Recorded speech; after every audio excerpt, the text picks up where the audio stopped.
What's up guys, I'm DK Wrestler, and in today's video, we're going to be going Funko Pop hunting for the newly released New York Comic Con 2024 exclusive. Which more specifically today, we are going to be going to my local GameStop, since the majority of what I'm interested in is there, like let's say the Metal Knuckles, the Mystical Elf, Animal, amongst other great pops that are going to be shared to GameStop here in Canada. And of course I am wearing the Kermit the Frog toque because it is actually -1 out right now here in Canada, so it's going to be a little cold. So let's get right over to GameStop. Alright, so we're inside of GameStop, and the first non-Comic-Con thing that I noticed here that's new, actually, and I haven't seen this in person, is the Battle Droid from Star Wars Episode 1 Phantom Menace.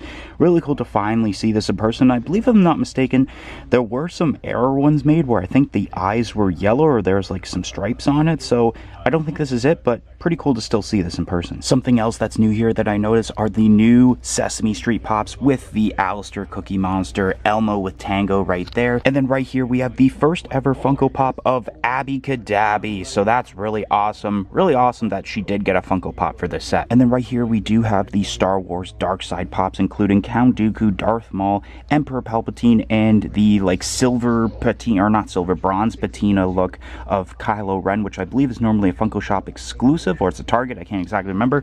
But one of the pops I wanted to look at closely is this Emperor Palpatine, because we've never actually had a Revenge of the Sith Emperor Palpatine in a singular pop form. The only way you can get it is in a 3-pack involving 2 other characters exclusive to Walmart. And something else that I noticed new here is the new Carnage Eyes Pops, which you got Carnage Black Panther, Carnage Captain America, Carnage Ghost Rider, and Carnage Iron Man, which I want to look at the Iron Man one. That one looks actually pretty decent. I am most likely going to be skipping out on these pops for now. Maybe when there's possibly another one of those sales where it's 25% all pops, I may get these, but still really cool to see these though, in case one day I do need to buy a pop for a pop hunt video, and it could be one of these. And then right here we do have the BTS Minions pops, which are some of the weirdest pops I've seen this year, but still, I guess, cool to see these in person. And then I noticed up here some of the Beetlejuice pops with Beetlejuice, Dolores, Astrid, and Lydia Dietz, which that kind of reminds me. If I look through here, I wonder... Oh no, it's not there. Alright, so to give some context, I actually was here last week and noticed that Beetlejuice set and found the chase for it and thought, you know what, I'm gonna hide it because I know I'm gonna be here next week for New York Comic Con exclusives, and guess what? Backfired on me. It's gone now. And then right here we do have some American Tail Pops, Jin. I know exactly what pops were there from last week but are gone now, so luckily I got one of those pops from that set. Then we got Muhammad Ali, another American Tail Pop. We got one of the Funko Fusion Pops with Cylon, which is this. Nope, that is not the Chase.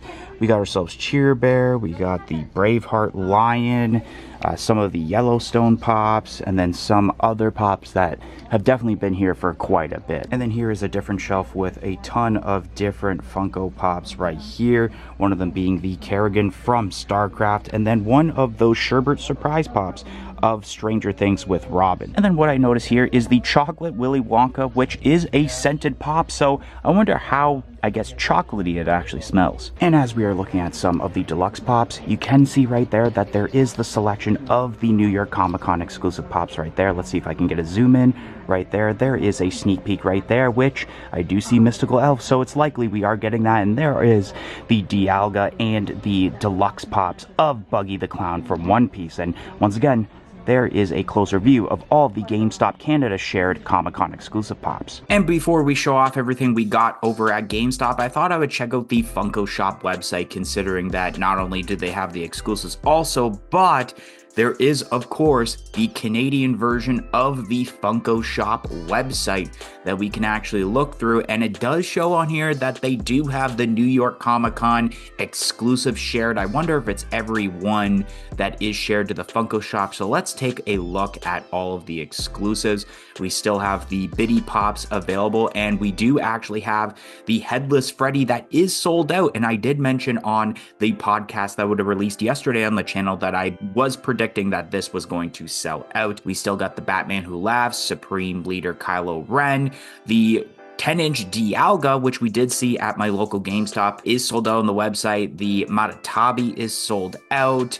Mystical Elf is still there. I'm really surprised to see the Sharebear actually sell out, not gonna lie. What else is there? The Coraline with Dowsing Rod actually sold out on the Funko Shop website. That's a little bit surprising, not gonna lie. And then on the second page, we got the Lucifer with Wings, which is still available. Dream with Sand Pouch, the Bleach Pop, the Metal Knuckles that was at our GameStop, and Animal is still available, along with the different Loungefly products like Killer Clowns from Outer Space. Alright, so like I mentioned, I am back from GameStop. Wanted to quickly check out the Funko Shop Canada website to see what was left in stock by the time I got home. So I actually obtained 2 items from there.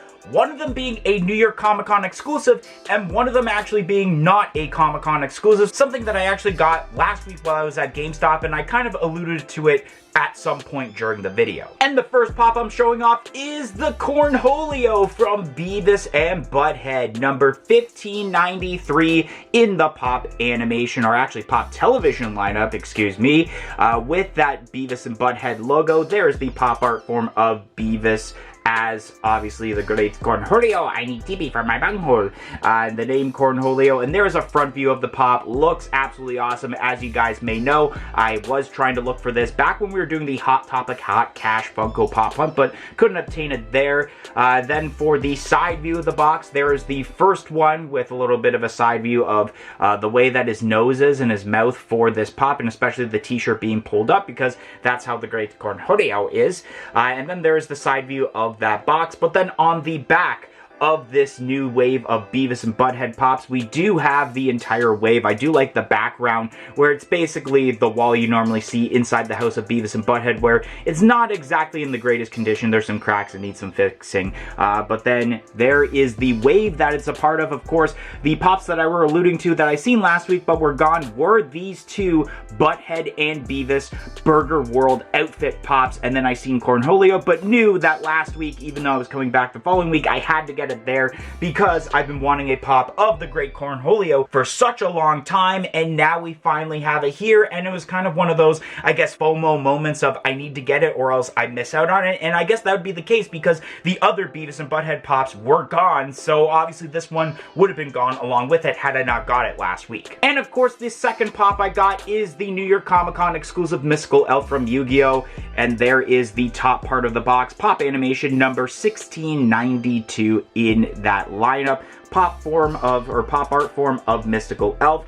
And let's actually check out not only what the pop looks like in the box, which I will be taking it out of box to give you guys a closer view of it, but actually checking out the newer style Comic-Con exclusive stickers, where it does have a QR code to authenticate that it is an actual sticker, which I knew that was happening for the con pops. I actually didn't know that it was going to be happening for the shared sticker pops either. And I do like these stickers for the fact that if it will actually focus, I'm not sure if it will focus, but basically if I like move this sticker, you can see it's a little bit of like a holographic or iridescent effect to it, where it looks like it's like moving along with it. If you guys can understand what I'm talking about and can see what I'm talking about there, you can see how it's kind of moving there. Instead of just like one solid like logo, it's got a really nice 3D effect to it. So I really like these stickers. Then there is the side profile of the box with Mystical Elf and the number plus its name, and then the usual side profile on the other side for the Yu-Gi-Oh! Pops with like the hieroglyphics. And then of course the back of the box with the usual wave that we've seen recently with the different elemental heroes, Harpy Lady, Ojama Yellow, Wing Karibo, Chaz Princeton, and Jaden Yugi. And I basically can say I have all of these pops now, which now I want to say 8 or 9 pops before completing the set. I'll actually show you guys a list from LiveDrad right now where I've X'd off all the pops that I actually obtain, while there's also pops left over that I still need to get, and there isn't that many, which is obviously really good considering that I feel like a lot of the expensive Yu-Gi-Oh! Pops I did obtain already, so it isn't much before I complete the set again. And just like I mentioned, I would take this pop out of the box to show you guys, and this is such a gorgeous looking pop. The way that obviously the eyes are closed, she's in the praying pose, as you would also see on the card, and then whoever made this actually used their imagination addition to what the bottom half would look like, which has these rings on it, which look really nice. Let's do kind of like a hand modeling 360 rotating spin of what this pop looks like. Oh, it is so good. Definitely one of not only my favorite Comic-Con exclusive pops from Yu-Gi-Oh, but like one of my favorite Yu-Gi-Oh pops overall that they have done. I kind of want to see if I can actually get like a closer view of the detailing within those rings, which you actually can see pretty well, and it looks so nicely. They basically did this with the Dark Magician Girl that they did for New York Comic Con last year. Yeah, this pop is really awesome, and I'm glad that I was able to obtain this today and show you guys, of course, for this Funko Pop hunt. Anyways, guys, that is going to be the end of today's video. If you enjoyed today's New York Comic Con 2024 Funko Pop hunt, don't forget to like, comment, and subscribe. Let me know down below if you had obtained any of the Comic Con exclusive pops for New York Comic Con, and I hope to see you guys on another video here on the channel. 1, 2, 3, I'm out of here.